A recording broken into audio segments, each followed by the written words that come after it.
When you're getting ready for a trip, you never know what the muskie is going to bite. So if you're like me, you bring lots of stuff, lots of boxes, lots of lures. And then what happens, a couple days in the trip, it ends up being 4 or 5 baits that you always use, and those are the ones you stick with throughout that trip, more than likely. And in some waters, you can actually predict before you even get there, what are the top 4 or 5 baits. And what I do is I take those lures, those handful of top lures, those hot lures, and I put them in what I call a hot box. I make a little hot box of the key baits that are most likely going to produce for that trip.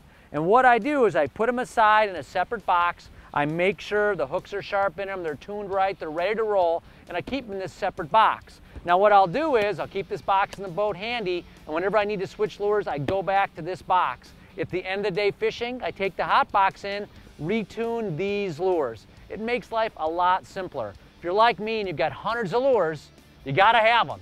But dwindle it down, get a handful of baits, make yourself a little hot box and keep it with you. It makes things much more streamlined, much more efficient on your next trip.